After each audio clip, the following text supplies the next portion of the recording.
carried. Go to 6.1. Go to adoption of committee resolutions or the investment committee. I'm happy to move those. Some of you second it. Everybody can.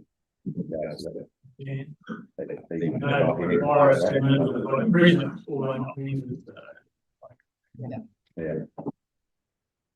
Someone can see it down there. Yes. Morris. I'll put that all aye. Yes, carried. 6.2 adoption committee chief executive review committee. You have to make that.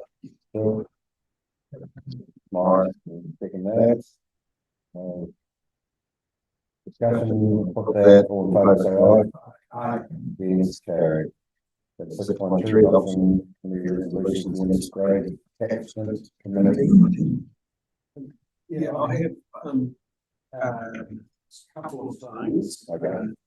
Page 32, under what Dave Marshall was talking about, it's got 365 meters instead of 365,000.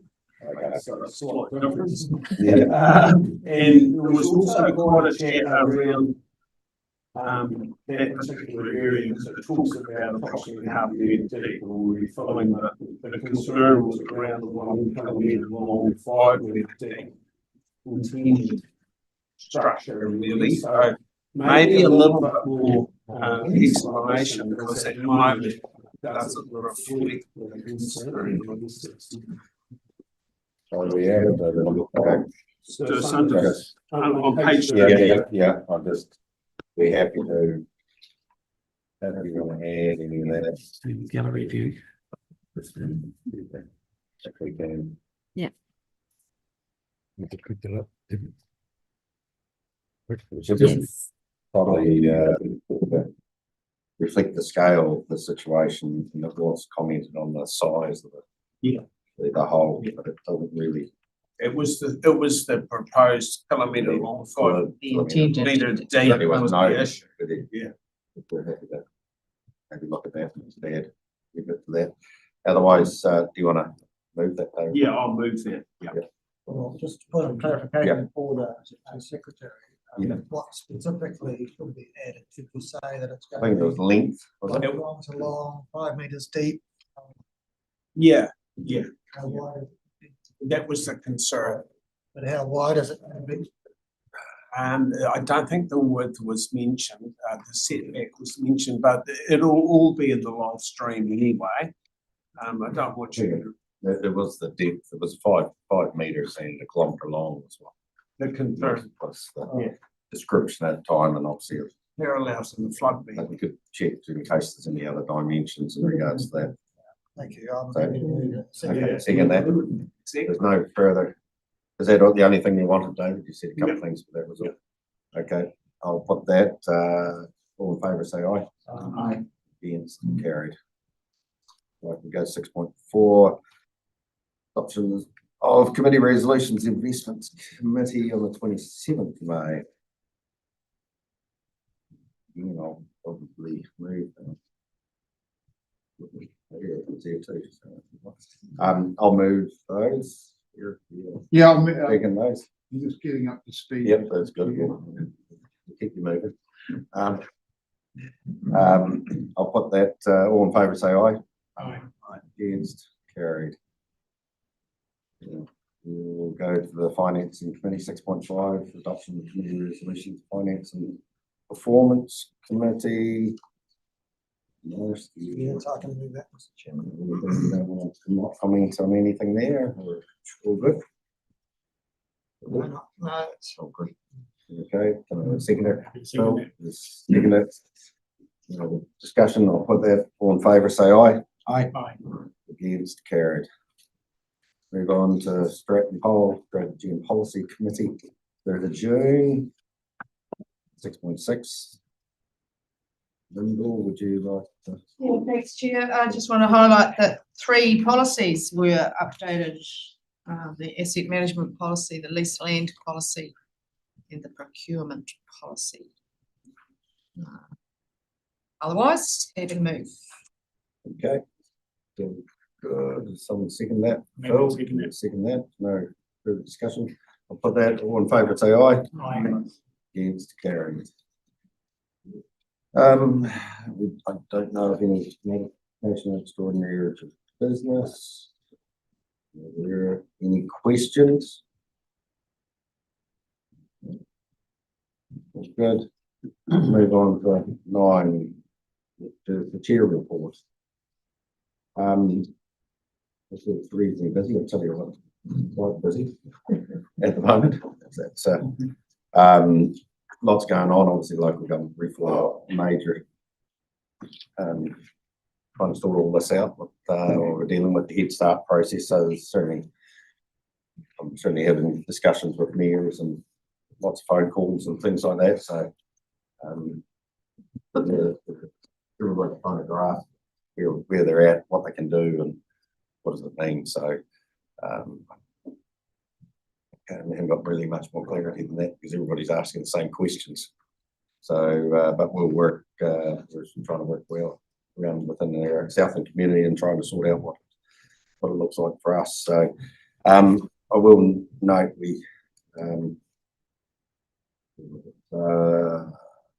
in regards to obviously the Kanoa stuff, it's great to see that and it's progressing really well up in up around the Gore bridges, below the Gore bridges. Been really good positive feedback from the community. It's actually very visual, so people like seeing stuff being done, and they're doing an exceptional job up there.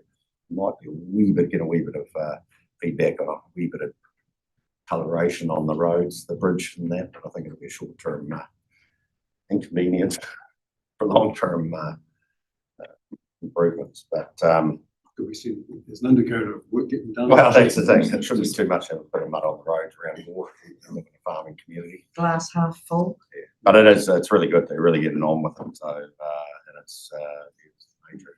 It's great to see. Does anybody got any questions or anything? Chair. Yep. 2 points. One, I note you've spoken about your attendance at the Zone 5 and 6 Local Government New Zealand conference, and I do apologise that I had generated a report from that conference and shared it with all of the councillors. And I'm just wondering if I was remiss in not making sure that was appended to a set of minutes at some point. I would observe that the conference was supported by a partnership with a startup company called Contented AI, which allowed us to harness all of the discussion and very quickly stitch together a summary. And it seemed like a pretty powerful AI platform.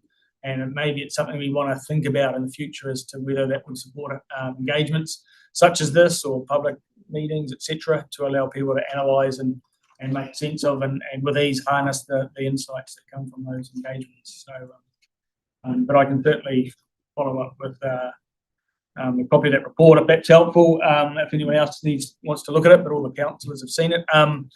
The other point I was going to make was that we had, well, not your written report, just given the timings, but the meeting with New Zealand First candidates, and it kind of speaks to or reinforces your point with that you made to the Associate Minister of Agriculture about the importance between getting the balance right between economic growth with environmental stewardship. And I think a key point you emphasised in the meeting with NZ First was, really big projects from government MPs is cool, but actually the need to invest in the things we already have to maintain and preserve and keep those in functional state is equally important and perhaps not as attractive to politicians, but something that we would be advocating for moving forward. Yeah, I suppose so. And the one example was that everybody likes building big bridges and everything, but we actually just want gravel on our roads. They're like the big things, but it's actually the basics we need to get sorted. Right. Is that all? Else?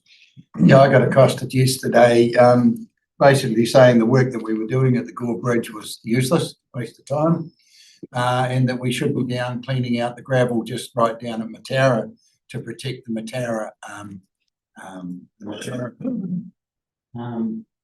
Yeah, in the end, I had to sort of say, well, yes, we can do that if you wish to pay more rates, but that didn't back up, it didn't at all.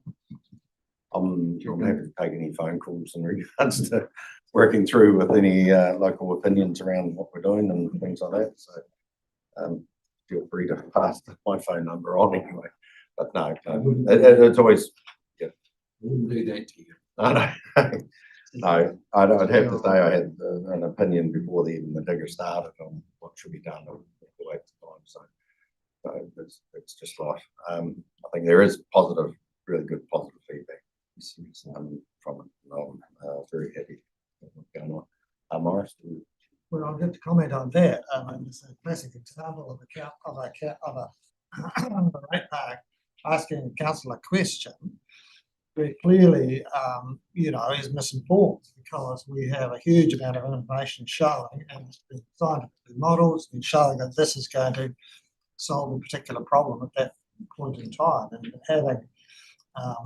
having people coming to say those sorts of things, we need to be in a position and be prepared to say, what the real situation is. So I don't know whether you were able to do that at the time, Alistair, but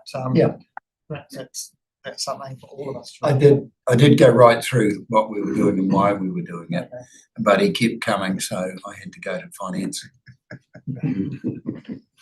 no, it's life as a politician. So if everybody's happy with that, I'll move my report. And All in favour, say aye. Aye. Yes. Can I go to 9.2? Can't anybody has a councillor report? Anybody else that's been happening around Morris? Yes, well, this is just a report of the Zoom meeting that occurred yesterday.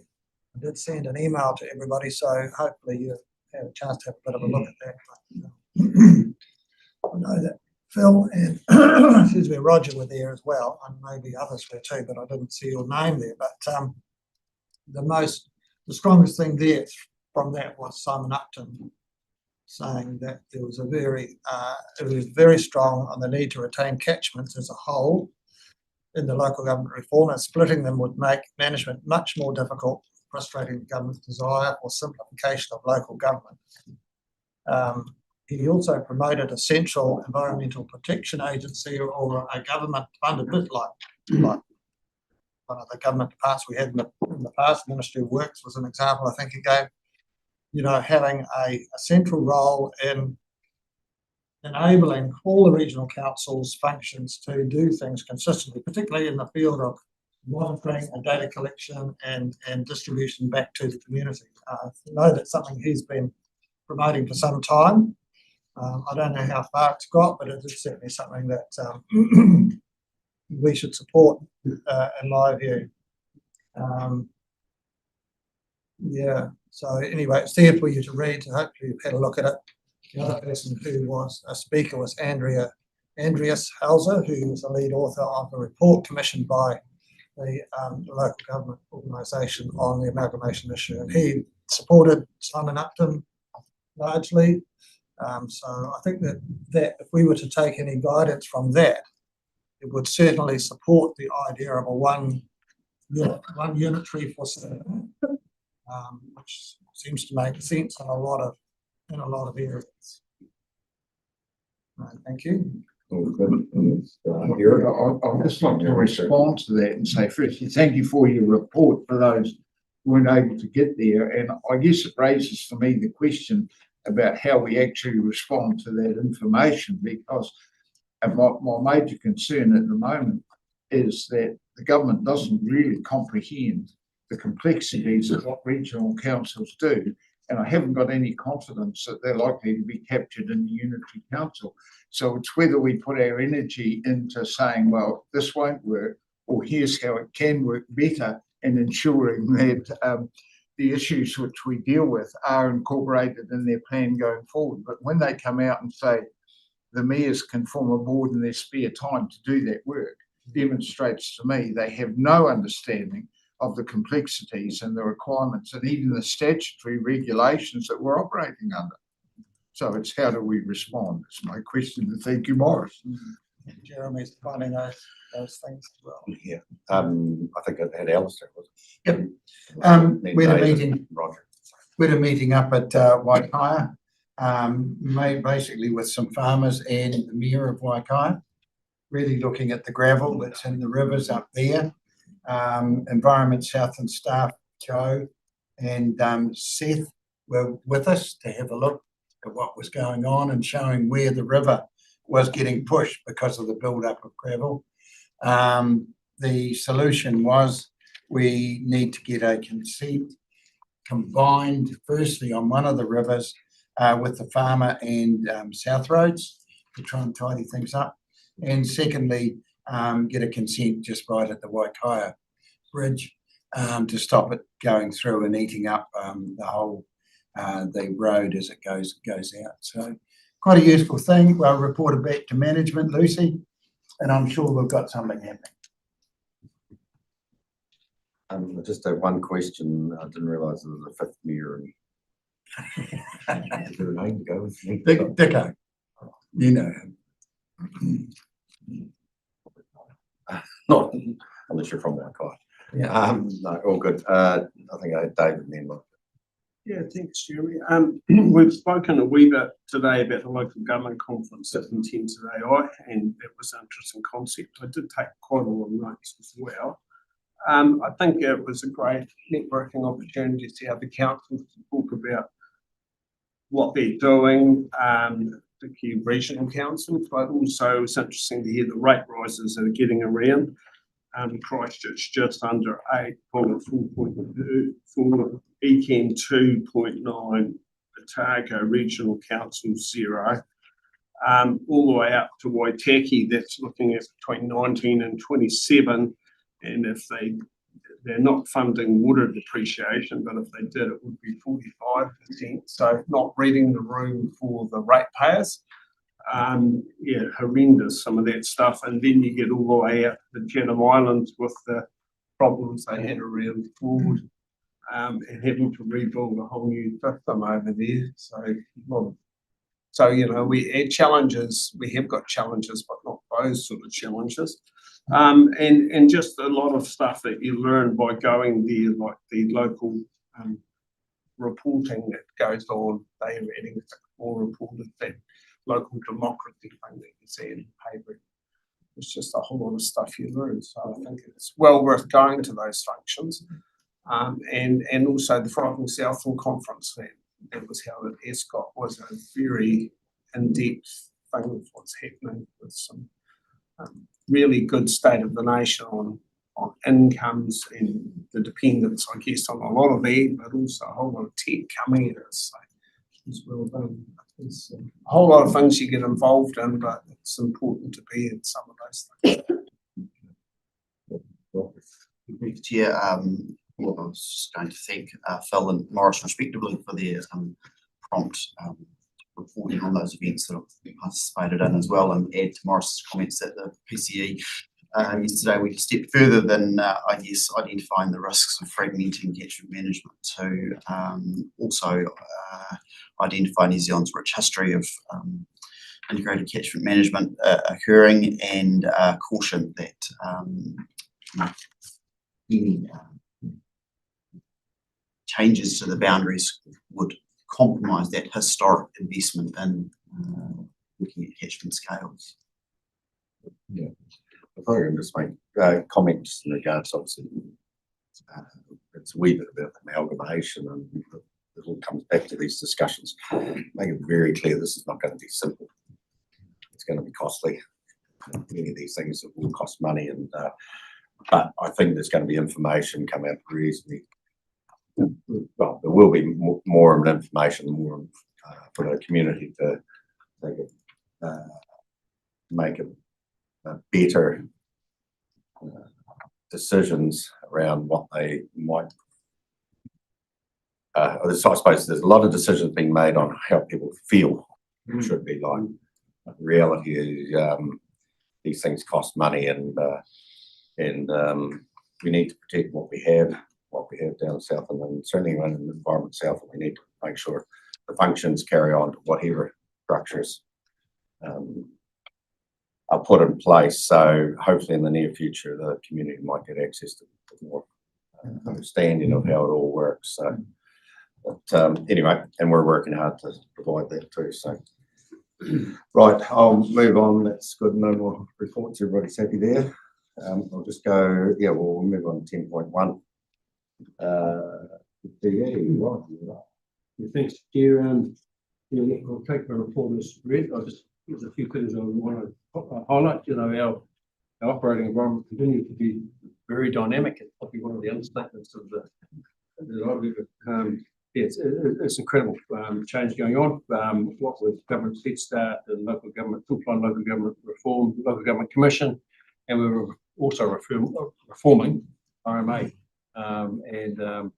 So it's all on. So look, there's a real strong message to staff.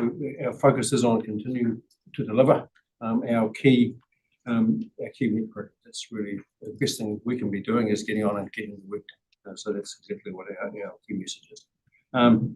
Look, we've also got on a very bright note, we've got nominations for our 2026 community awards. So they're out there. This is marking 30 years of recognising environmental leadership and showcasing actions, the action individuals and communities are leading across the region. Always a fantastic night, so this is a great occasion to be continuing and very significant. Catchment Improvement Fund is fully subscribed, 38 projects underway, and it sort of highlights the amount of work that's underway. And also noting there's a whole lot of other work underway as well that individuals and groups are also doing. Our land sustainability, freshwater and biodiversity teams have been working directly with farmers and catchment groups. So we had 3 smart wintering field days across the Redi, Upper Ema and Mataura catchments, with a further session scheduled tomorrow at Jericho. Often working with other partners in those field days. It's a key for us. Freshwater team has had 195 engagements overall, and it's noting the engagement graph is going up. It's been pretty slow, but it's situated. It's really picking up now, as we'd expect with the government announcements around. We've got 18 months still in play. Had a very good workshop, farm plan workshop last week with the Upper Ema Community Environment Group.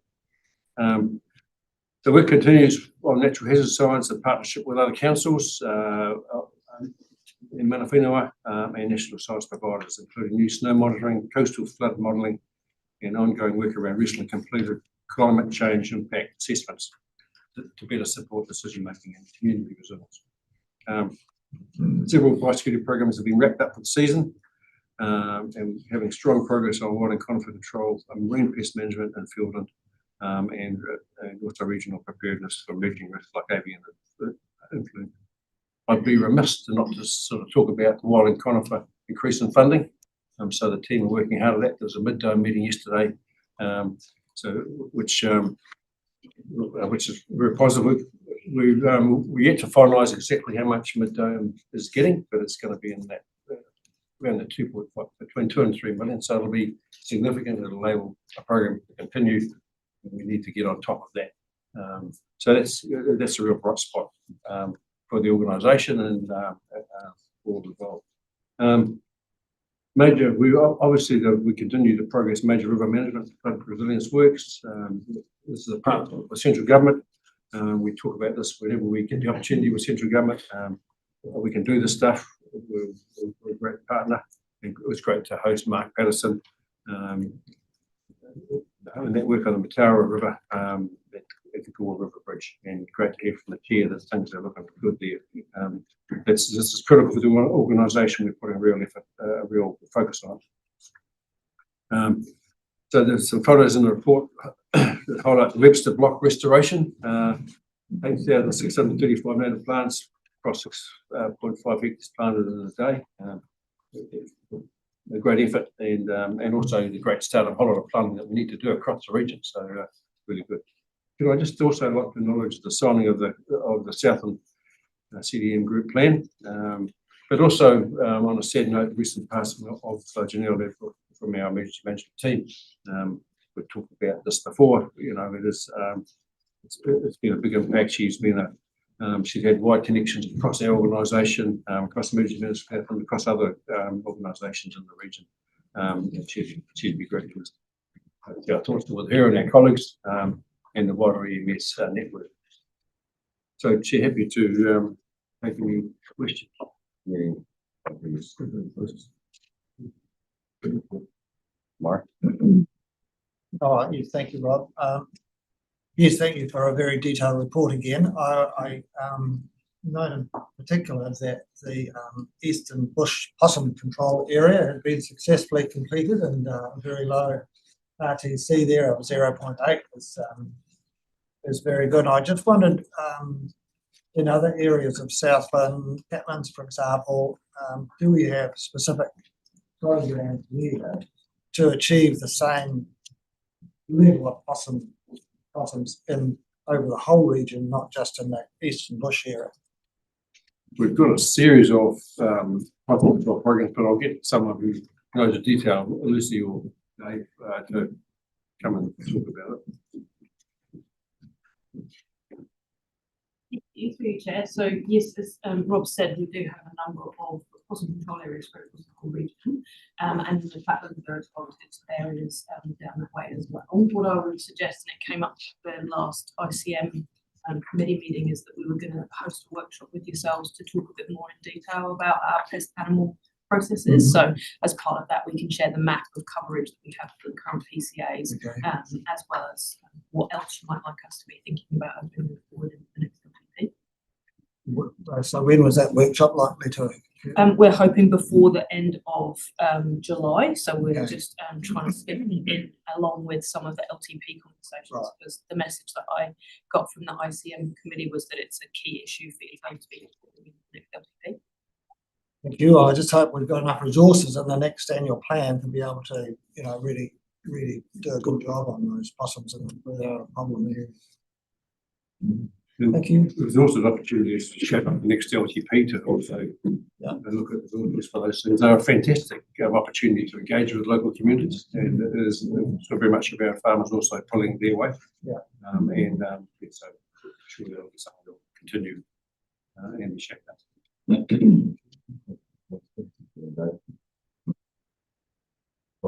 Sorry. Yep.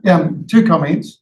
One that, if you look at the Gato tree protectors, they were winners of in our environmental awards 3 years back, wasn't it? Yeah. Something like that.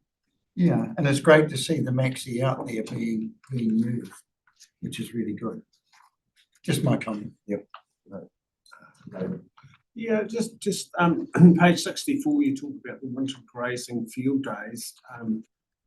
I just wonder, is there any lessons on timing? Because I think some of them weren't that well attended. So some lessons been taken on that stuff, just to make sure, what were the attendances? Yeah, look, I think as we've shaped up these field days and run them, I think there's lessons all Yeah. all the time. We might have some more advice coming forward by the look of it. Through Chair, yes, we've got our last winter grazing field day tomorrow, which is in Jericho Station, so we'll go there. That one is good turn. I think we've got 12 RSC being paid so far, but what we're going to do, I think booked in next week, is have a review of the field days themselves. Hopefully not so much went wrong, but what we can do to improve going forward, and timing can be one of those, because it does impact our capital improvement fund on time in April, May, June area, because we're trying to get those projects away. We hope things that we'll look at and give some feedback if we can make them a great success. Yeah, I had a couple of other wee things. So on page 65, there was 2 referrals for winter grazing from the resource management team. To me, that seems like a good news story. So is it positive what you're saying with winter grazing, how it's set up, that there's only 2 being referred? Because it doesn't say that, but 2 seems not a lot. Correct. It's really way the sort of referrals, we've got clients come through, but also we've had the team that have been out and about, look, with this Catchment Improvement Fund, they've noticed winter grazing going on that we've been able to jump on relatively quickly before they've actually got livestock on the grazing properties. So they've been 4 of those in the last sort of 2 weeks. To give you an idea, so it's just starting to ramp up a bit, even though we're still early in the phase, and the weather's been really great too. It's been really good. We're working nice and closely with clients team there to what they need to do, their job, and what we do to help their advice. Thanks. Is there anything else we can get Hayley up? Do you want anything else, David, around just how the season's going? No, you can't get in. I've got Lynn. I've got a different topic, so if you want to. Do one. Is it your intention to involve in your review the communications team? Yes, definitely. That we've got the whole suite of all the ES here that's involved. Compliance. Compliance. Comprehensive across the organisation. So Yeah. Definitely. Thanks. I'm just on that glass half full person that I am. I like to think that low attendance means people actually, after all this time, maybe know what they're doing. To believe you. They should by now. Anywho, my questions were, now that I've lost my page, particularly in relation to the medium-term changes in local government. That's why I'm asking these questions, really. So around the Bluff haul-out facility,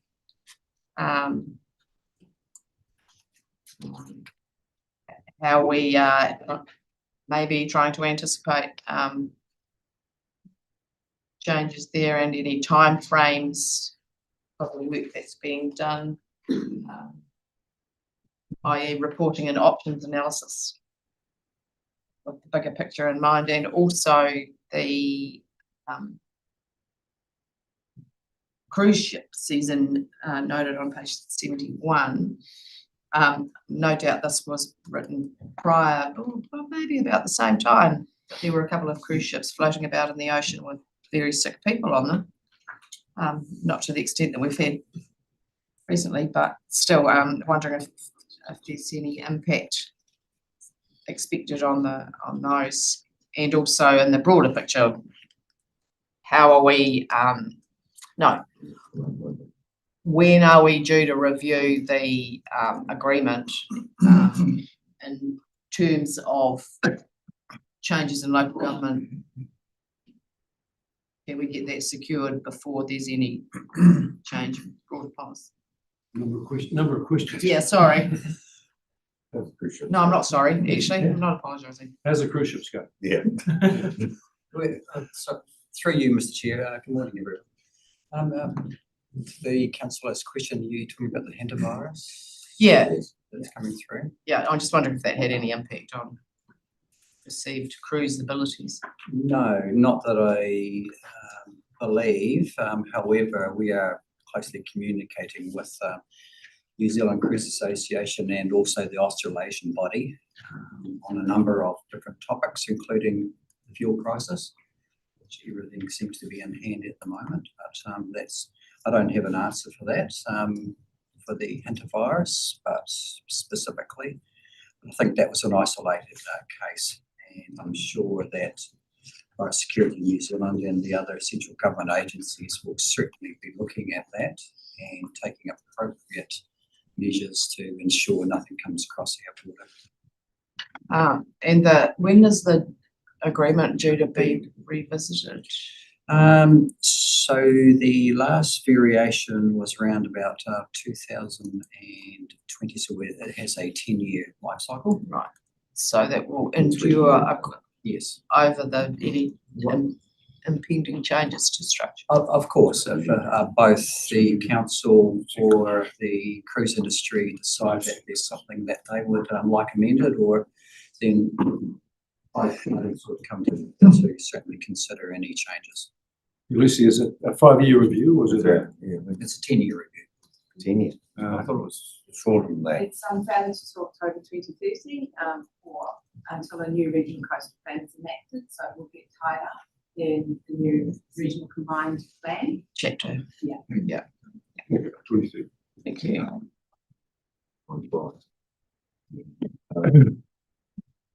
That answered all your questions. Kind of. Thank you. So, Not my fault. I'm just. I think we're right. Bill? Hey, thank you. 2 points. Thank you for the report. I did, in respect of emergency management, just want to speak to that group plan adoption. That is quite significant because what that actually does is that actually raises the bar somewhat on the previous group plan for emergency management in Southland.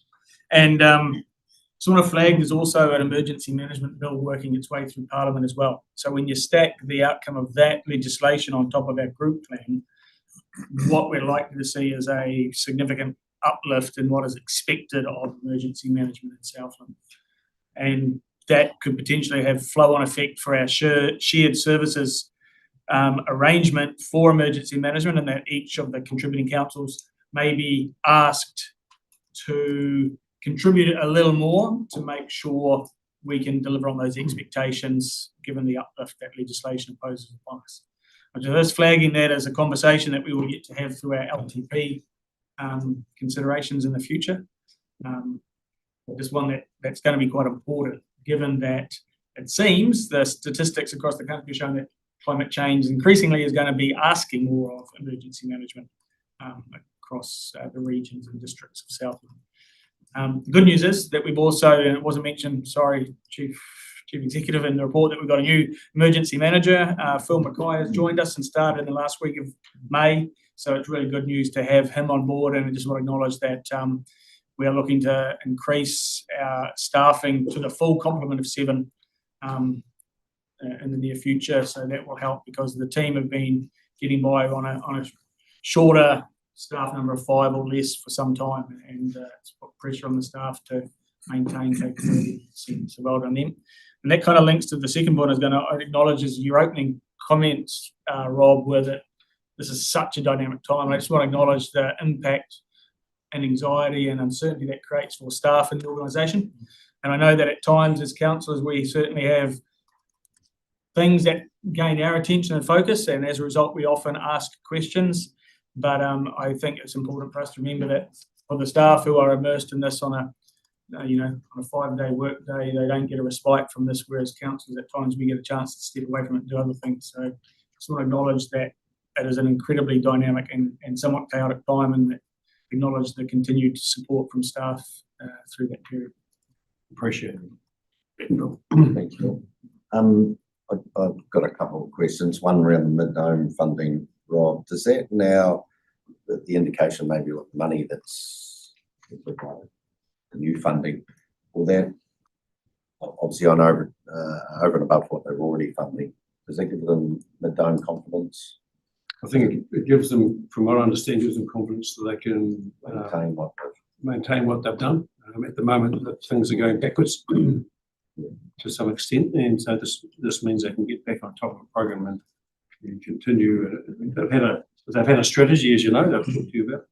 This will enable them to then start with strategy, and hopefully in 3 years' time there'll be the National Risk Management Plan will come on and play with secure ongoing funding to get over this hump with this problem we've had in the past, where we've had big chunks of funding and then it's dropped away, lost stuff. We're always catch up mode. So, yeah, really positive. Oh, that's good. And I've got a question about intensive winter grazing. I'm not laughing, but I'm looking at Hayley.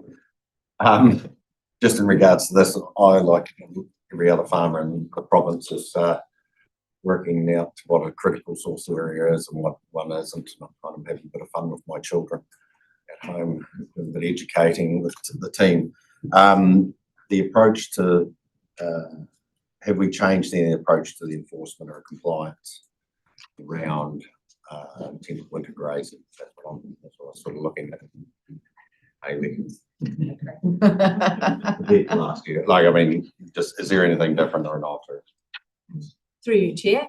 Yes, there is different this year. There's a couple of things that customers will see as being different, as well as there's some internal things that are happening that are different this year.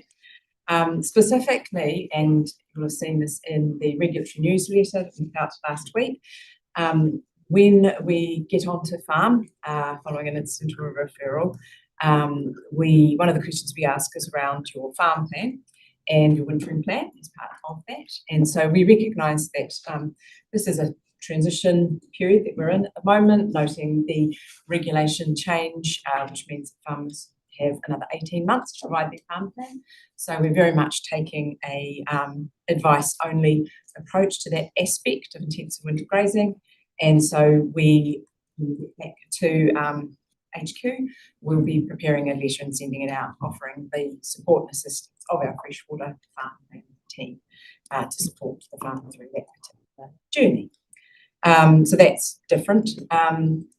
In terms of our approach, we do continue to take an education first approach in the first instance. However, if there is a discharge that's caused by the breach in the rules, then that follows through our normal process, and we discuss with the farmer on site what, when, how, in terms of that rule breach and it's occurring, and follow our normal process. We also, if it is the breach has occurred in a number of years, so it's something that's on here, despite the reference across to land sustainability report, then that again will follow a process, and so cost recovery is a potential outcome. Okay. Just, and also, I suppose, just to clear up, obviously one thing that came up about getting on farm and giving people time. Yes, we are now implementing that. However, if it's likely that a discharge will be occurring on farm, then we still will be going out immediately, because there may be some things we can do to support the farmer to stop that discharge from occurring if in fact we get out there. And just to clarify, there will be flights over and things like our usual monitoring. That is correct. We're broadening the purpose of those flights as well, so they're not just about wintering. As the council knows, we are now in the implementation period of our flood control bylaws, so there'll be things that we'll be able to pick up.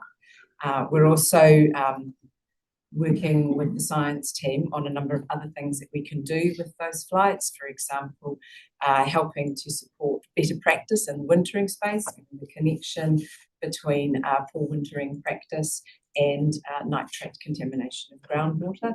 So we're just designing that up at the moment.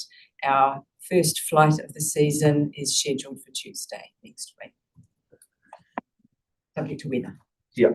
And it's always important. I was just going to say that if anybody's in doubt, give us a ring. Please do. Absolutely implore them to give us a ring.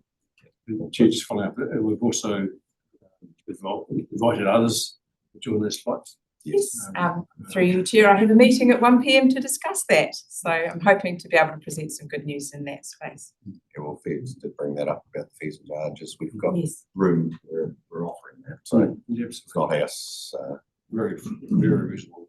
Yeah, we want to work with people. So, Alistair, you got it's only light councillors that get on that plane, isn't it? Hayley, the thing that I thought, can we get things tidied up a lot quicker? Because sometimes we're still working on last year's efforts. Can we sort of, I don't know how you do it. Through you, Chair, absolutely. Last year, what we did in order to get things moving a lot quicker following feedback from customers and your good selves is we actually got someone in to help us go through the work a lot quicker. And I'm in discussions actively with our resource management on how we do that and whether we need to do that this year. Good. Thanks. Right, I might move on. I think thanks for the report. You're happy to move that, Eric. Roger is second it. All in favour say aye. Aye. Against, carried. We move on to 10.2, draft annual plan. I think Patrick will be, Marcus coming up. Reasonably work through this.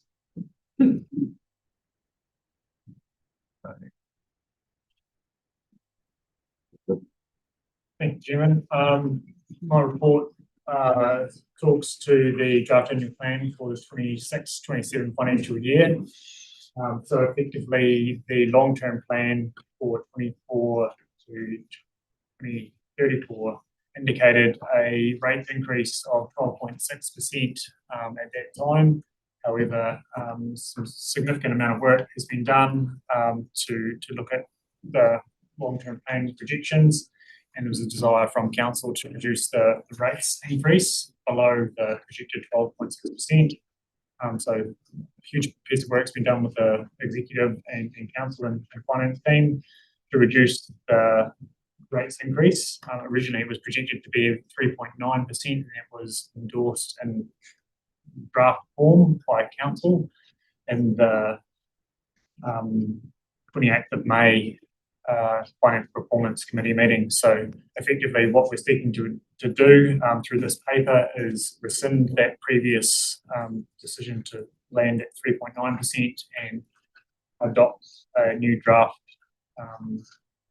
annual plan rate increase of being 3.25%, following some significant workshopping with council over the last few weeks since that period. Patrick to talk through any sort of significant changes that have come about from that additional work in the last 2 weeks. Just make some brief comments. So we were encouraged to look at the accumulated surpluses and to utilise them and have worked through a process to do that. The outcome of this is rates of reduction to 3.25% and a number of initiatives that will use the surpluses to further priority programs. So the draft plan incorporates both. That's the summary of where we've got to. And just one final note through Chair is indicating that we didn't undertake any public consultation on our annual plan this year. We were landed in a position where our level of service had not been changed from what was indicated in the long-term plan. So there's no statutory responsibility to go and undertake consultation requirements. So, over to you for any questions. No, thanks for that. I just want to point out, thanks again, staff, for getting this to us. It's always because we have asked a few pokey questions, which we're here to do that, to make sure the community has well, that's what they put us here for. So, and I appreciate where we've got to. So, is there any other questions, Morris? Yes, Mr. Chair. I think maybe for clarity, we should alter the recommendation number 2 and add on the end of it the words "and agree to the rates increase of 3.25%. Otherwise, it's sort of left hanging there. Yeah, I agree. Yes, so if you want, I suppose we're endorsing the draft annual plan, that's number 3's endorsing. If you want to put that, yeah, Makes it clear. clear. Yeah, so any other questions, Alistair? There was another figure mentioned this morning down in the twos. Am I? No, it's 3.25%. It's pretty clear. That's it. Lyndall first. Thank you. Risk of getting some mild abuse. On page 12 of the actual plan, so at page 89 of our papers, the last paragraph under debt servicing benchmark, not sure that that sentence makes entire sense. Because Statistics New Zealand projects that the council's population will grow more slowly than the national population growth rate, it meets the debt servicing benchmark if it is planned borrowing costs equals or is less than 10%.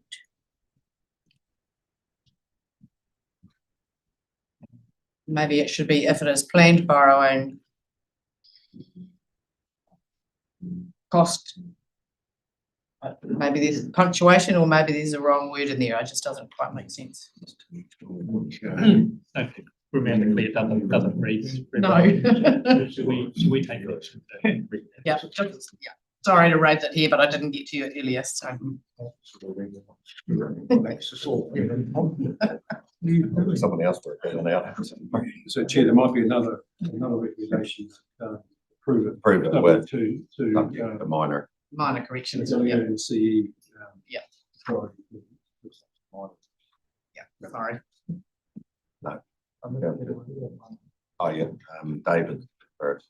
Yeah, just noting that, I know we have talked previously about some changes to the way that it's presented.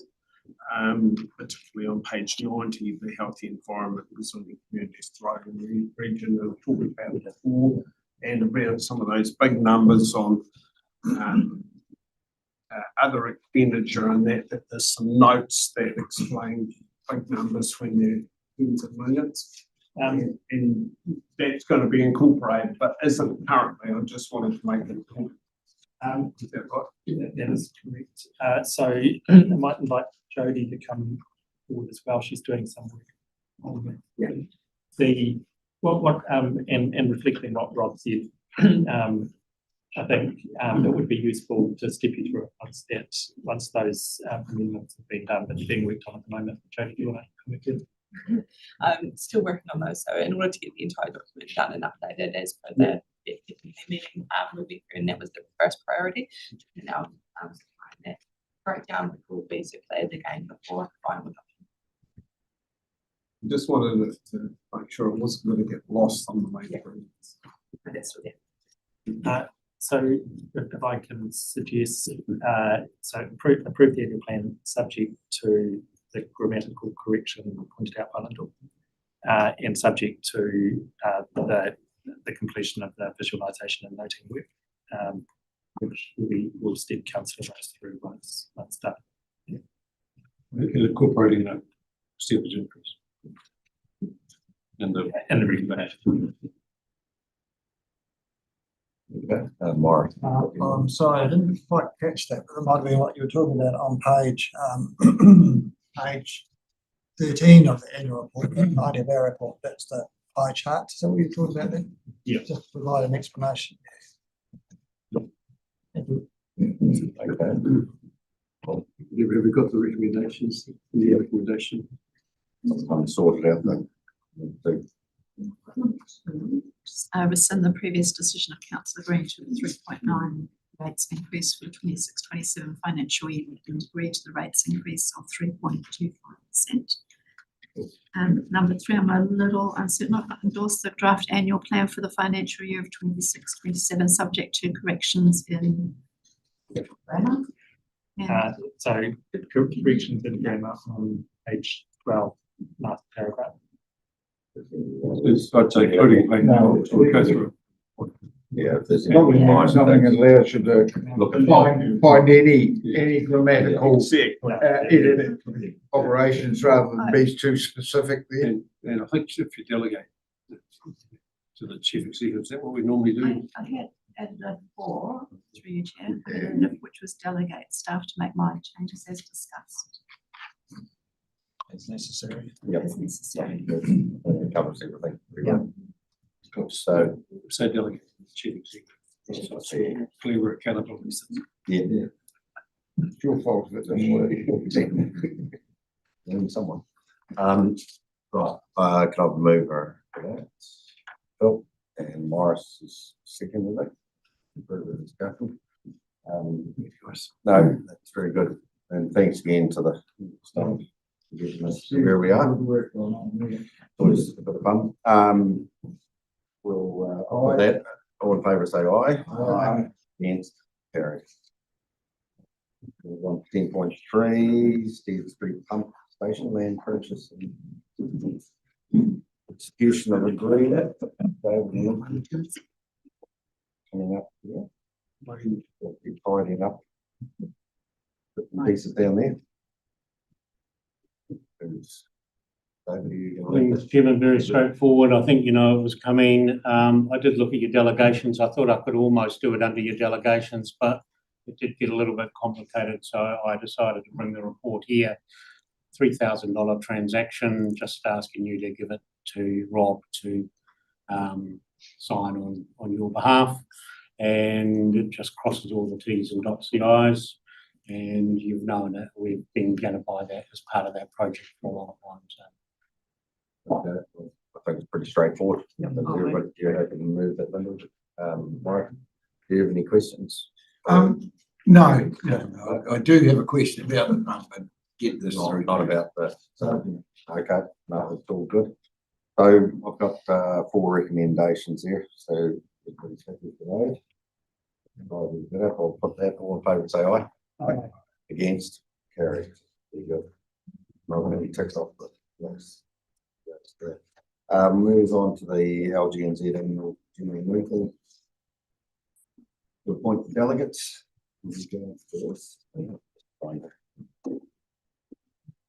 Good morning. I think you pretty much summarised it, Chair. This is the opportunity to appoint delegates for the LGNZ annual general meeting. We've got the opportunity to represent up to 3, and those can be either elected members or staff. You need to appoint 1 presiding delegate, so your presiding delegate has your vote. And we don't yet have the remits on which you're voting. We'll do those in due course, but you need to nominate that person and 2 additional delegates. So do you want to do that bit first, and then we'll talk briefly about the remit afterwards? Yes. Yep. So do you want to talk? I'm just looking at the recommendations. Additional. Or do you want to just talk about the remits? Then we'll do the voting. Sorry. Yes. Yeah. Just wanted to be clear that in the past, the presiding delegate has been the chair, and that any additional delegates have been, because the AGMs were until last year, I think, held at conference. Sometimes whoever was there, but given that it's an online forum this time, the deputy chair could be one of those 2 additional delegates. Yes. Do we need to name, Amy, the position or the people? Yes, please. Yes. So. Okay. We'll just have a look. Phil? Yeah, I'm just going to point out, because for new councillors, they may not grasp this, that the conference and this normally go together.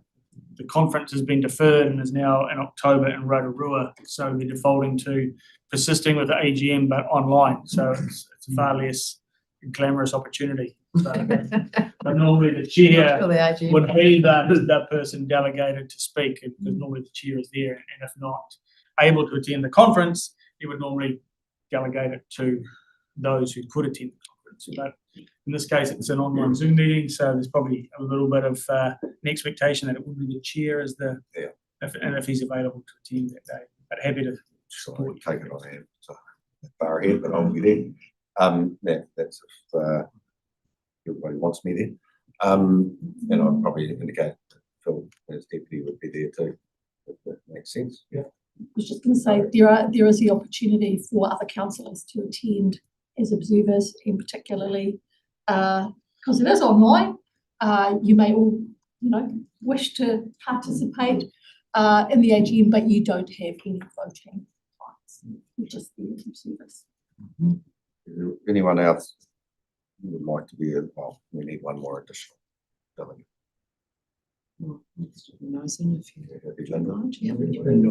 You're all happy. Keep an eye on. Right. Keep an eye on the job. So at this stage, so that we have got those. Do you have you got a bit more to add to this before we put those recommendations? I was just going to add. I mean, it's articulated here on the remit. So a remit was proposed by Morrison. That got taken to LGNZ, but they ran out of time to discuss that. So we wrote to councils outside of the process to ask if they would be willing to support the remit. We didn't have an awful lot of time at that point.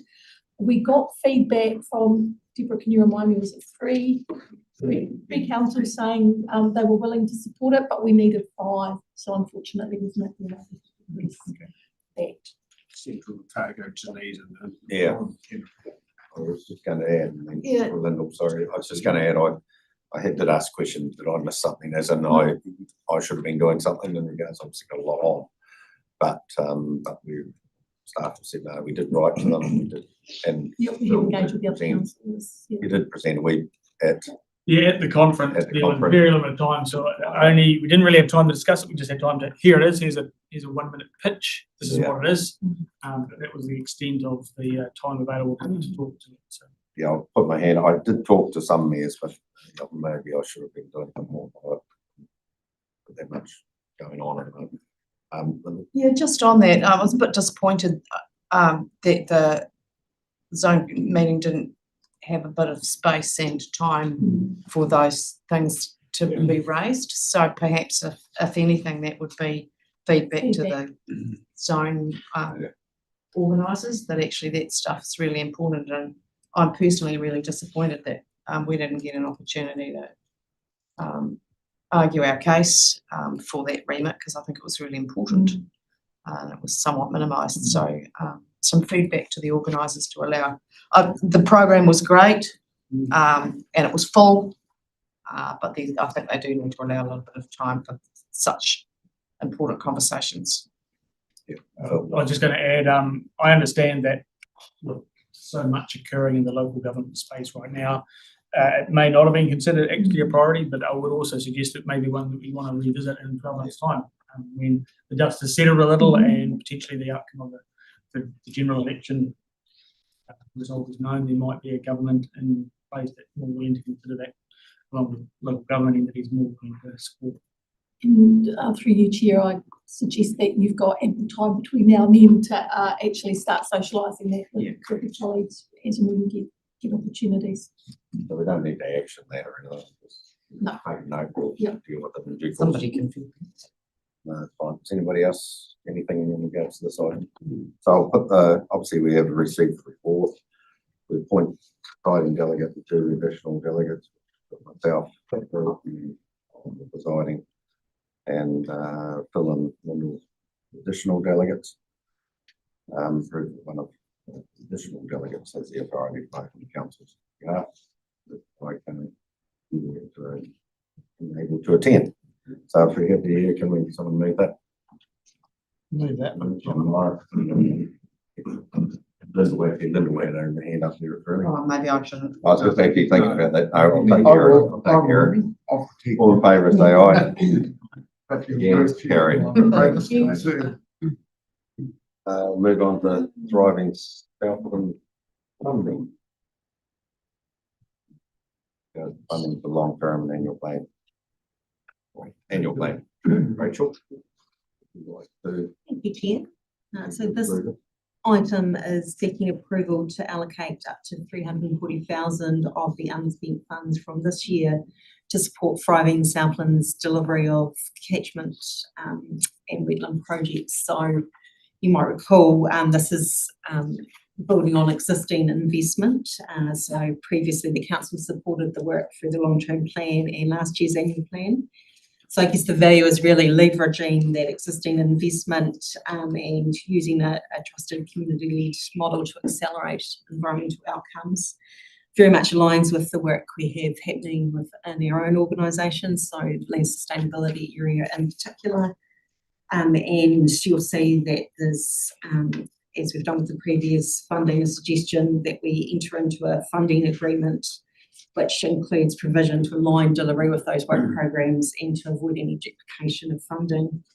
We're proposing that this is a further one-off to maintain momentum with future funding to be considered through the long-term plan and potentially the community engagement processes that sit alongside that. So an injection to keep it going for a further year, noting that the wetland fund is fully subscribed, the 235,000, and is waitlist of people, I believe, for more funding. Thank you, Rachel. I think it's going they've certainly shown how they can leverage and get people involved and certainly have the outcomes as we need and we're looking for too. So certainly supportive of the thriving Southland in regards to this. Morris, Alistair, Lyndall. Yes, thank you, Mr. Chairman. Yes, very good to promote wetland development. I note that at $235,000 and 13 wetlands, that's around about 20,000 per wetland. And I don't know if we have any information about those wetlands, how big an area it was, yeah, I suppose that's about all you can do really.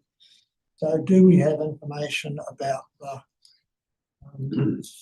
quality of the wetlands that were being developed, the size of them or anything? You do that? So for you, Chair, there's a funding panel that meets to assess the wetlands applications as they come in, which we sit on. So we have detailed information on all of the applications, and our staff are advising the landowners often and directing them towards the fund. In terms of the reporting, there's still some final wrap up from the 235,000, so we can undertake to bring a report with some more information through once it comes through from Friday, but we do have access to that information. Well, the other thing, Mr. Chairman, if I may, is that there are other organisations in Southland that do wetland development. For example, Fish and Game. I used to work for Fish and Game, so I'm up there, but I haven't for a long time, 10 years plus. They have a lot of expertise in wetland development projects. And the YL Trust as well. I know Roger works for it now. The YL Trust does the same sort of work. And I wonder whether some of this money could actually be set aside for other organisations like those, or indeed individual farmers maybe to apply for a specific wetland project on their property. So would it be possible to take some of the money, say 100,000, and allow those other organisations to apply for the specific wetland projects, which would spread it out a bit more widely? So through you, Chair, again, those organisations are actually already involved with the fund. So I can think of numerous examples where Fish and Game have been involved in the application that's come forward to the Thriving Southland funding panel, and I believe there's one recently where the Wild Trust was also involved, but we can certainly pass that feedback through. I would say it's a mix of projects by landowners that are members of catchment groups, and these are projects that have been shown obviously by been discussed by the catchment group and broader projects. So yeah, some of them are on individual projects. There's no limitation on those organisations working through, they had to work through Thriving Southland. So they're involved in the discussions with the landowners. They provide often reports that are appended to applications, that type of thing.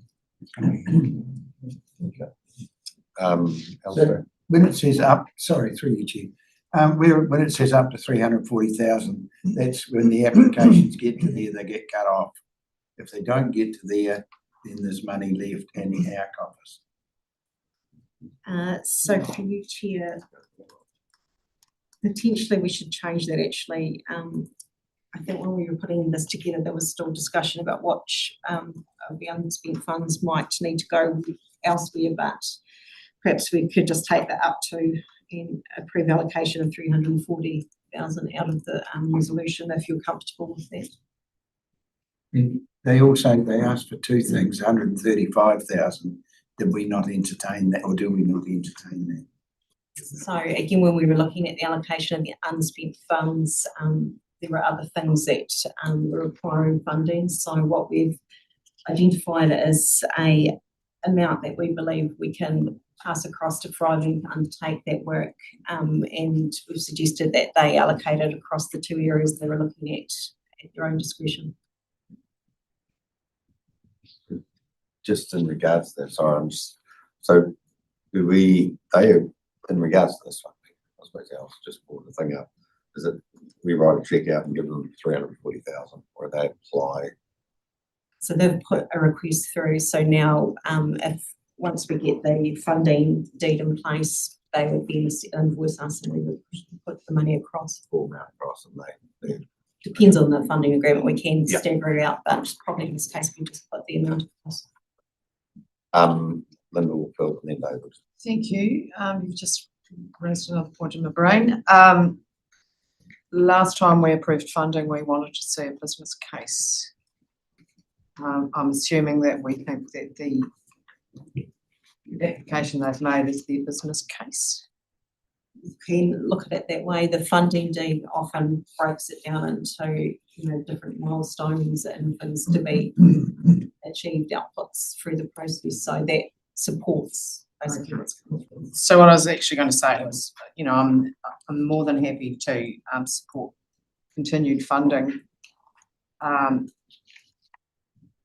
because part of the success of Thriving, I think, has been their perceived distance from council, and as an independent, our small contribution to their operating costs was meant that it wasn't a council organisation, which allowed for more open and frank conversations in some cases. So I hope that this increase in funding doesn't compromise that distance that Thriving Southland operate under.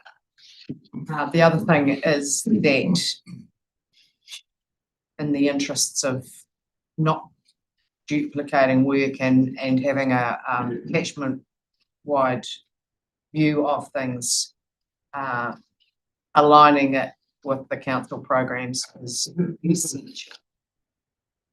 And I'm interested in how we think we're going to monitor that as the work goes through. So in terms of the existing arrangements, Sam Rossiter-Stead, who's not here today, and myself meet with Thriving Southland on a 6-weekly basis, and Simon Stokes also meets with them regularly at an operational level, and other staff actually across the organisation. So we obviously have the funding agreements in place, and that's part of the meetings, is checking on how things are progressing. So, Chair, if I could, what reporting mechanism will that come to us via? Will it go to in a kind of, I don't know, quarterly So update the to existing grants make provisions for full reports at the end. So our expectation, I think there's some reporting that's already gone to the Integrated Catchment Management Committee and its predecessor historically, but that full report would come through to the ICM committee. I might suggest that that might need to be more frequent, but that's just me. Thank you. Thank you. I just wanted to perhaps flag a couple of things. One is that there is investments of this nature also will trigger in kind and co-funding from others in the region as we work on these. So it's not our money that is doing all of the lifting in this. There's others who contribute, and that we're not just buying environmental outcomes, we're actually co-investing in social outcomes, because there is natural collaboration that must take place to enable these projects to proceed and occur. And I think that all builds progressively in small steps towards improving our ability for integrated catchment management over time. So I just wanted to acknowledge these additional non-fiscal benefits and values that potentially accrue with this kind of decision. One thing I was wondering is, as we finalise the funding deed, is there utility in suggesting or stipulating that a portion of the wetland investment, as judged by the selection panel, must take place in catchments where there are nitrate hotspots that we are currently concerned with? And one might even be a little cheeky and go a step further and say it would be helpful if there was a farm plan associated with the property on which the wetland was being installed. So it provides an evidence base for us to then help measuring impact or gains over time. That could be another thing to consider within that agreement, that funding deed.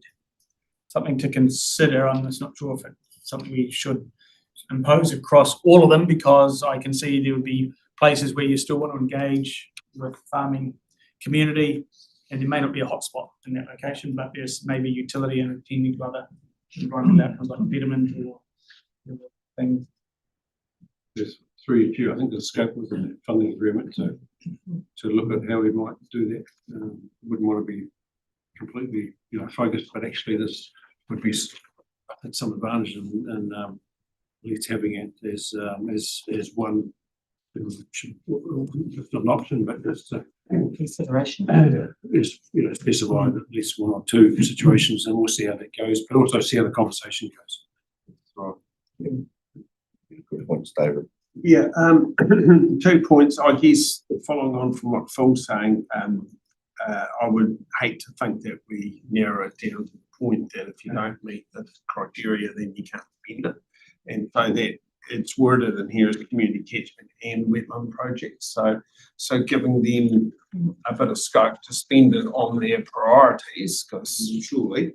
And then secondly, the other point is a duplication. So I hate to think that Environment South is going to be doing stuff in that space as well. So I'd like to think that it'll complement, but we will actually maybe take that as something that we don't do. And like maybe earlier someone was saying that Thriving South and do that, and we support that. So that's complementary. Yeah, Councillor Rose has just brought to my attention.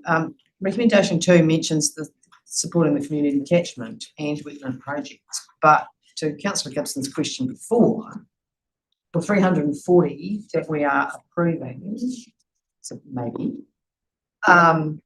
does not cover the community catchment projects request. So maybe I'm just being a little. Sorry, can you just clarify that again? So recommendation 2. Yeah, say. Community catchment and wetland projects, but actually the wording from their request is separates the two things. Yeah. And that would mean a total of much more than 340. But it could mean a proportion of the 340 used for both. Well, that's what we need to be clear about. So through you, Chair, apologies if it wasn't clear in the report, what we're saying, the Thriving Southland funding request was for 135,000 for community catchment projects and 340,000 for wetland project funding. And what we're recommending allocating across is 340 in total, That's and that right. they determine the split themselves. Great, thank you. Because the total would have been. Our recommendation's right. Yeah. We're supporting both. It's With just that the 340. yeah. They can decide where they want to. Yeah, great, thank you. Just glad to have that clarified. Yeah, no, it's all good. See any other questions, Roger? Yeah, thanks, Chair. I'm really supportive of this general area of work, as you know, and probably have to excuse myself from voting on it. Just sort of been reminded that some of the work that I'm involved with the Habitat Trust has also been an applicant to that fund, so to speak. So I will excuse myself from voting on the matter. But I do observe that the situation that we're seeing is narrowing of the availability of the general rate that's been underspent across the organisation to a third party organisation and a specific stream of work within that. And that, to Morris's point, there may be a number of other organisations, including local Runanga that I'm aware of, that have interests in I guess co-funded work programs or and so I would be much more comfortable seeing some of that money available for application from a wide range of groups who we may not have canvassed in consideration of this. I'm not wanting to exclude Thriving Southland or the pipeline of work that's there from it. I think they should absolutely be able to apply for it, but that there might be a way that can be made more accessible to the entire community who have contributed the funds to the underspend. Can I add, just in regards to Miles and yourself, comment, Roger. I mean, anybody can apply. Put a request, any council, they've got a project, they've got to go through a process to see whether we accept it or not. I suppose Thriving's, we have got a funding mechanism there, but I do agree that there will be other groups out there. So don't be afraid to ask too, in regards to that.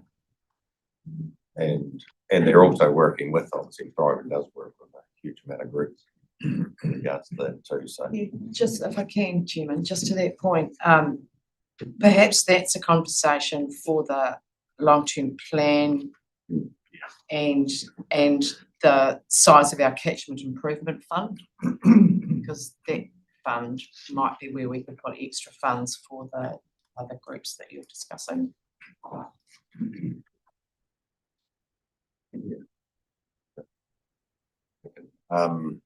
So we're all happy there, I think. Yeah, I'm happy to move those three. Yeah, happy to move that, those three. Seconder, Alistair.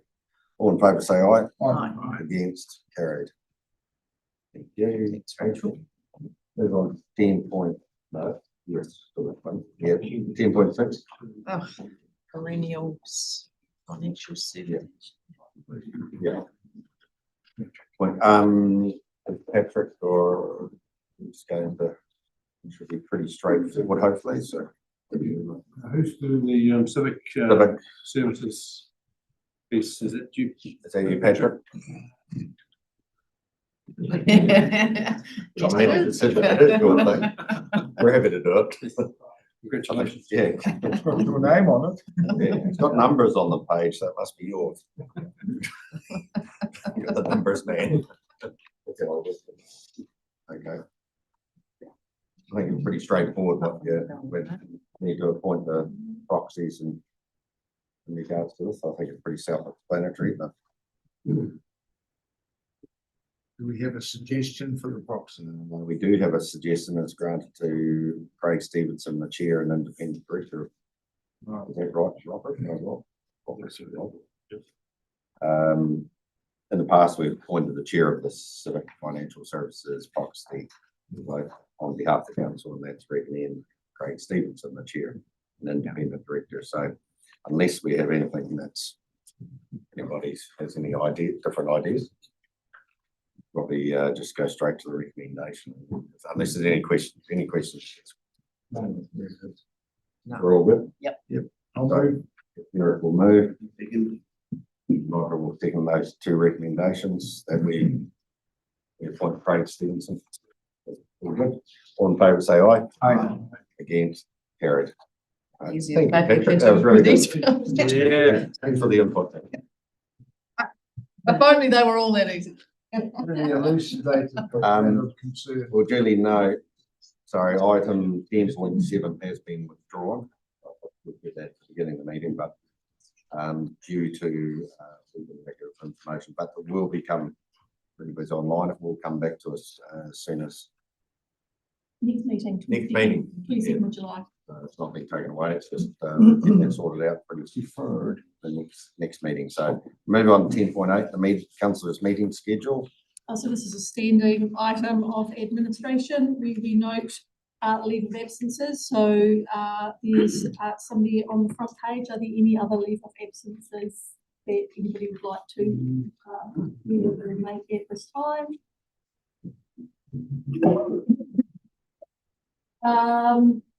And then you have the meeting schedule that is on the next few pages. Is there anything to add to that, or are there any changes or additions to the participation of those events? Yes, Mr. Chairman, I've got leave of absence on the 17th and 18th of June, but I don't think I'll need that now. I'll be able to attend one of the meetings on 17th by Zoom.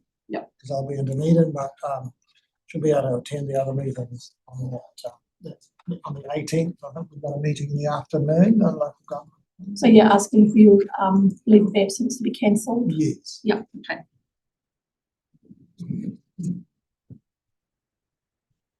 On the way on the third to the 13th, obviously school holidays, but. It's noted on page Turn 1. the phone off, so we'll be here if needed.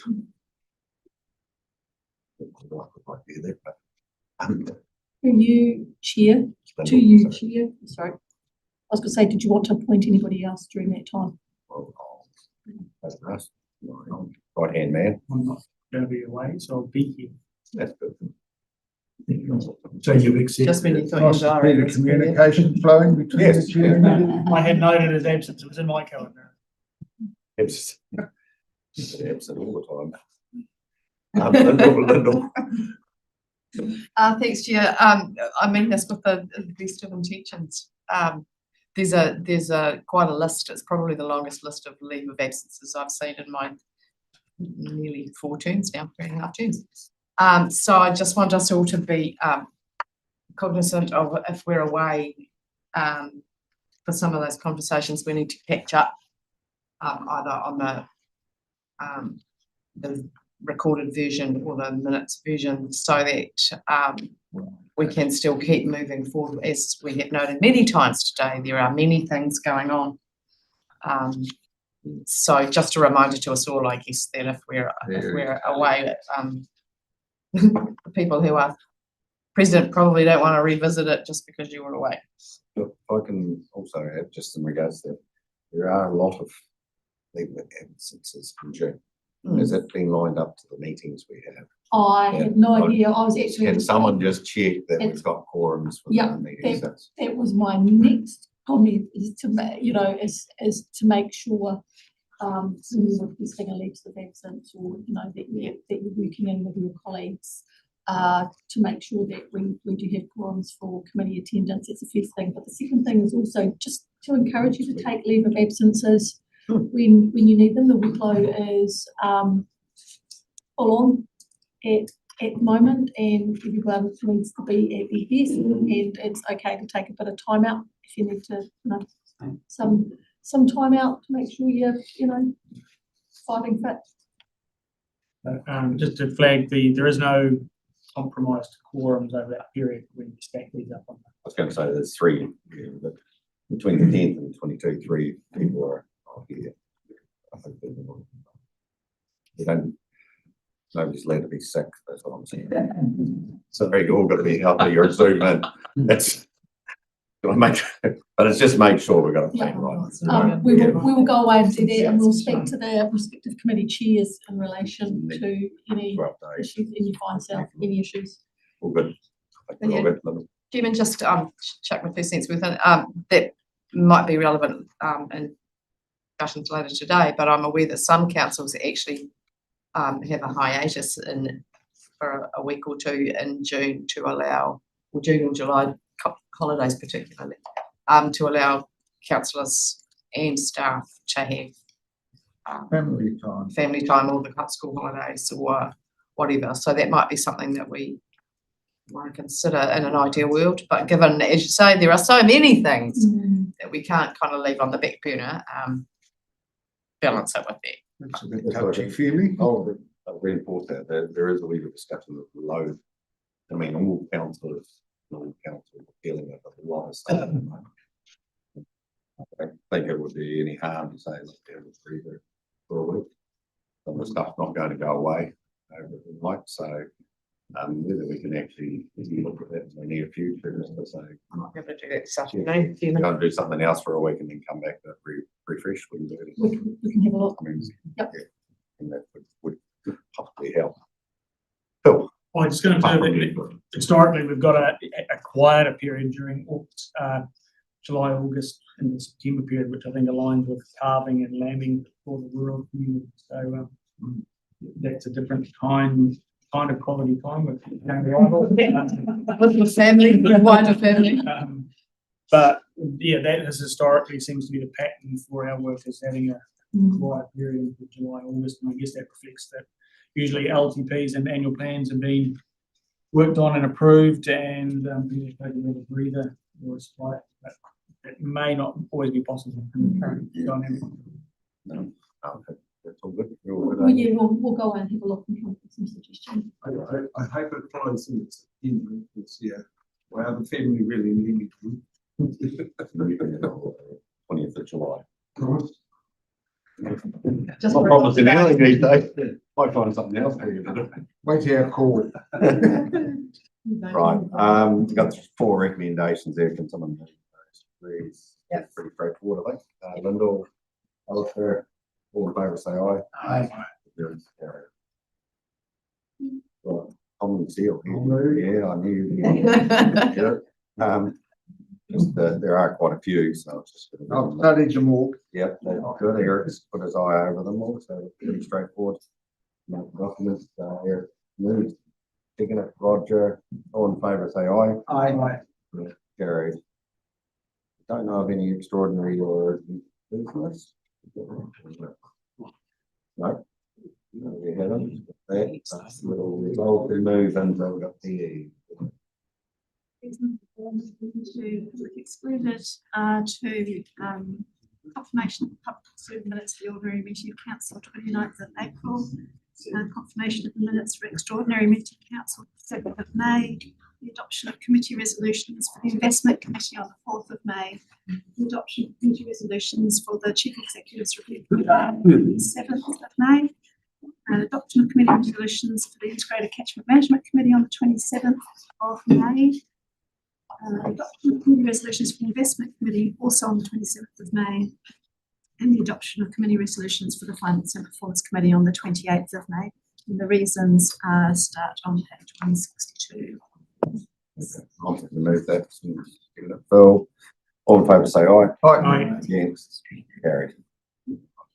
Line.